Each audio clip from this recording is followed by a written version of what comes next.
everybody, Goosebumps are Dummies here, back again with another video, and today I am going to be reviewing, as our annual Black Spine per month video, your plant food. Very random pick, but I decided to pick this one up because I wanted to read this one quite a lot just to see what the hell the story is behind this cover and find out if this is, in fact, the monster from the Goosebumps film.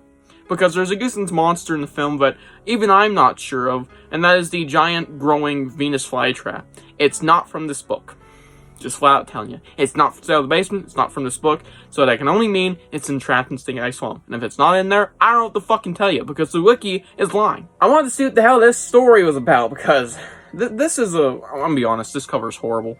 It's easily Craig White at his pretty much absolute lowest. And I'm gonna be honest, I like Craig White. I think he has some good arts. And I'm gonna be honest, a lot of people do not like Craig White before he became Goosebumps superstar, I guess. But honestly, even now, I still will admit this is pretty freaking bad.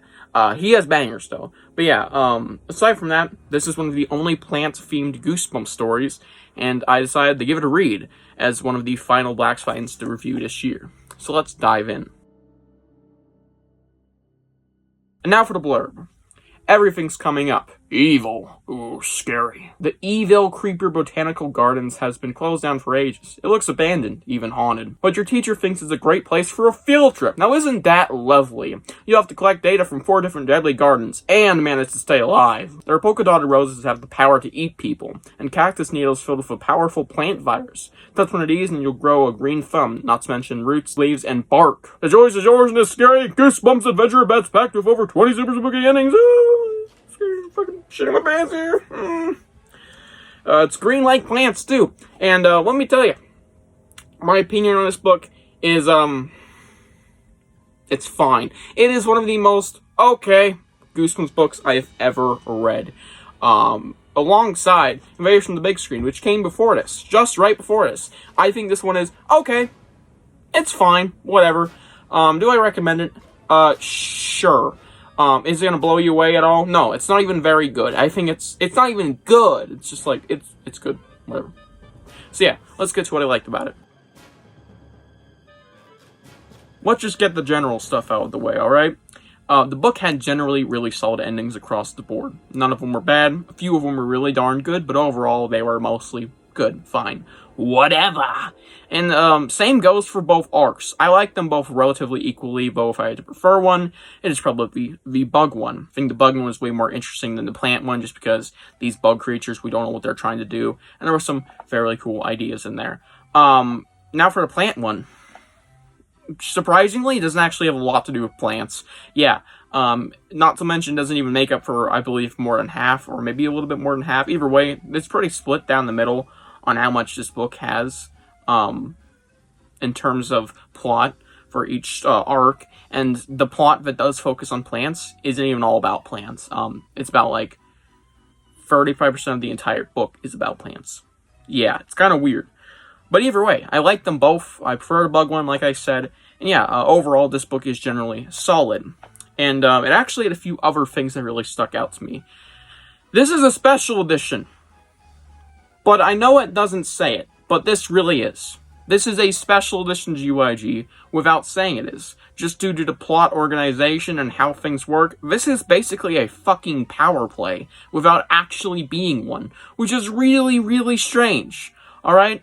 Let alone, there was more power play in here than actually Trick or Trapped. Because I read Trick or Trapped, there was like a teeny bit of power play actually involved in the book for it being advertised as a power play GYG, and then you got actual power play in a book that has nothing to do with special editions. It's just the run-of-the-mill, by-the-number GYG book. It's book 30.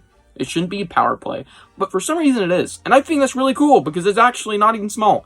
It was including the weird plot organization for the plant plot line, quote unquote. It's not all about plants. It's like, what the fuck? Why is it really organized like this, and why is it a power play? Like, why is it really feeling like a special edition? I don't know.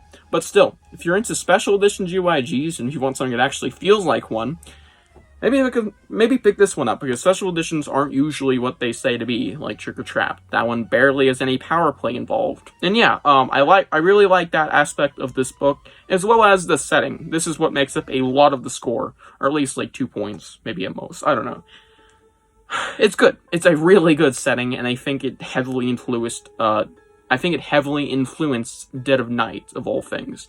The Goosebumps game that is dog shit, but it definitely influenced the second chapter of that game, because the setting of this book is a giant greenhouse garden thing. It is a crazy setting. I really, really like the setting of this book, and I think it works wonders, let alone there's some nice segments, and I really like the idea of zones specifically for each plant, let alone the plant ideas you got to see in this book are cool. I think the story idea is really fun. Not something you'd usually see in a Goosebumps book, let alone a GYG, and I think it really does capitalize on that to an interesting degree. Since not entirely the book is about plants, there's a lot about bugs and stuff. So yeah, your plant food, it's good.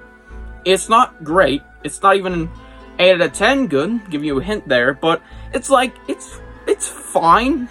I lightly recommend it if you want to check out something, mostly for the setting of this book, because it's such a cool setting, which really makes up for a lot of things that could be better about this book. And yeah, I do recommend this book at the end of the day, but I do have some small issues.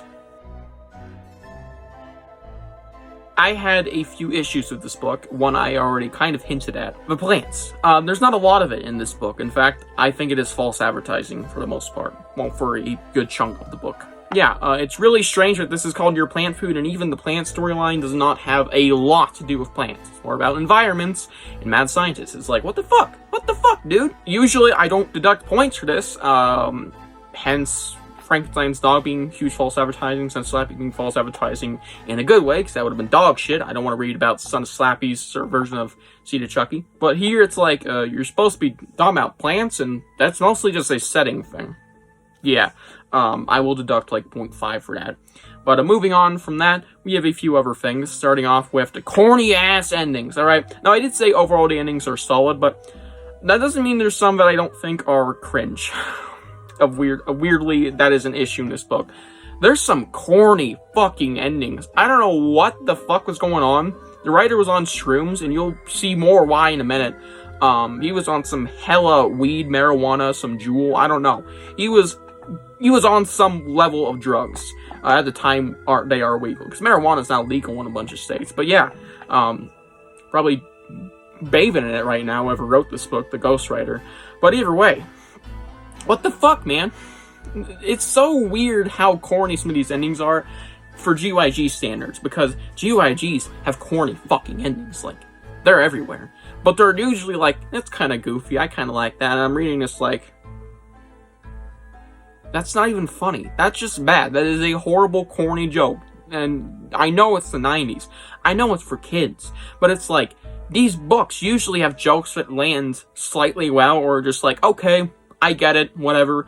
But the jokes in this book, for some reason, were just so cringe-inducing. Ugh, you know, it's deterring. It's really corny. Whilst there's about 8 from count, going off my Goodreads review from like a month ago, it's still not bad overall. The endings are good overall, and even those endings aren't bad endings. It's just they have some corny puns attached to them. So yeah, not a big fan of those. And now, moving on to the weirdest issue of this book.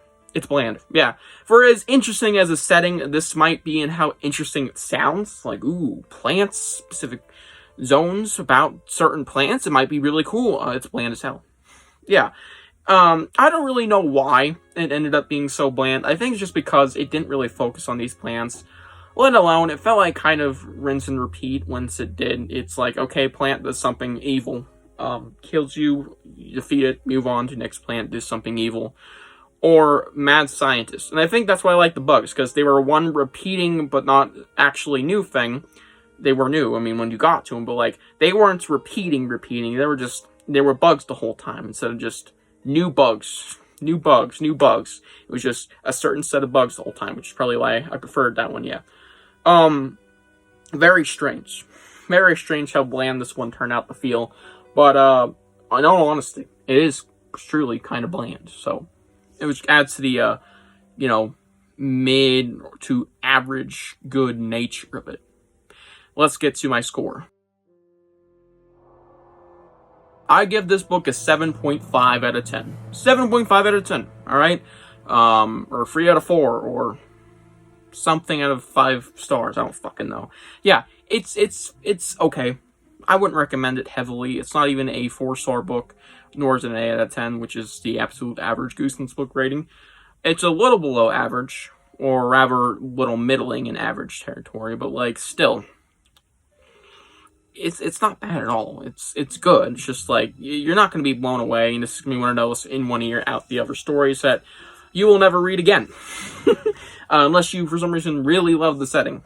Or you're just got a weird hot take, I guess. Yeah, I hope you guys enjoyed this video. Tell me what you think of this book below. And might I add, there are some terrible fucking character names in this book, alright? You want to hear them? Alright. Wally Denmead? Yeah, horrible name. We got Carrie, who's a girl. Not Jim Carrey. Carrie spelled with a K-E-R-R-Y. It's fucking terrible. Yeah, that just goes to show the writer is on absolute shrooms. See you guys in the next one. Bye.